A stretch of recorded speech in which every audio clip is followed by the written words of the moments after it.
ቤታዬ የእውነተኛ ፍቅር ስታገኝ የምታፈቅርን ሰው ስታገኝ አትሰለችውም መቼም። እንዲሁም ካሁን ወጥቶ እስኪገባ ራሱ የሆነ የመኪና አደጋ ደርሶበት የሚሞትብኝ የሆነ ነገር የሚሆንብኝ ይመስለኛል። ሁሌ ጧት ማታ ፈጣሪ እንለምናለው ሰላም ብሎ እንዲገባ የሆነ ነገር እንዳይሆን። ሂዝ ዩር ሶልሜት ኤግዛክትሊ። እኔ እንደ ባል ብቻ አይደለም የሚሰማኝ እሱ እንደ ወንድም፣ እንደ ጓደኛ፣ እንደ ሁሉ ነገር በቃ ኤቭሪቲንግ። አብሮ አደግ ታውቃላችሁ? ልክ እንደ አብሮ አደጌ ነው የሚሰማኝ በጣም። አይኑ እኮ አብሮ ግን የሽዋ አንቺ ወረኛ ትንሽ ይጉደልብሽና ታይዋለሽ። ምን በሀብቱ ነው እንደኔ ባሌን የቀረብኩት? ትንሽ ይጉደልብሽና ታይዋለሽ። አንቺ ባልሽን ጎሎብሽ ነው የጣልሽው ማለት ነው። ጎሎብሽ ትተሹ ነው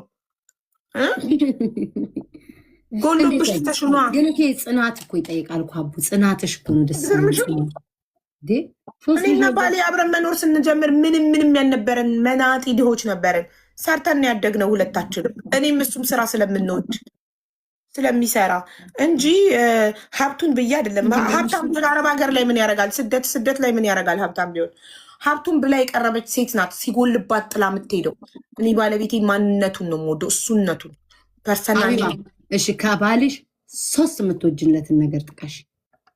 አንደኛ ጸባዩ፣ ባህሪው። ኖ ጸባይማ አንድ ላይ ይጠቃለላል። ለምሳሌ ታጋሽነቱን፣ ኃይለኝነት እንዲህ ብሎ ጸባይ ሆነ።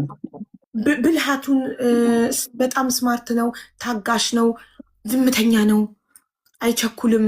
በራሴ በጣም እንዳፍር ያደርገኛል ብዙ ጊዜ። ለምን እኔ ቸኩዬ እናገርና ያ ነገር ሳይሆን ቀርቶ አፍራለሁ በራሴ።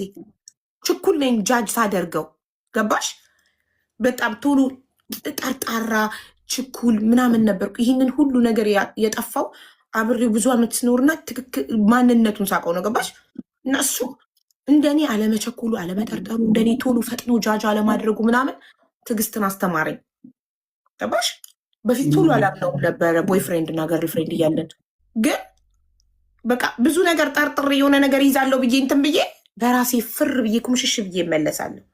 ገባሽ? ግን 15 ዓመት ስትኖሩ ሀቡ መጣላት ምናምን እኮ አለ። ግን ወዲያው ነው የምትፈቱትኝ ችግሮች በመነጋገር። 3ኛ ሰው አስገብተን አናውቅም። በ15 ዓመት ውስጥ እንነጋገራለን ማለት በቃ ስንጋጭ እንኮራረፍና አንነጋገርም፣ ጸጥ እንባባላለን። ስንረጋጋ እናወራለን።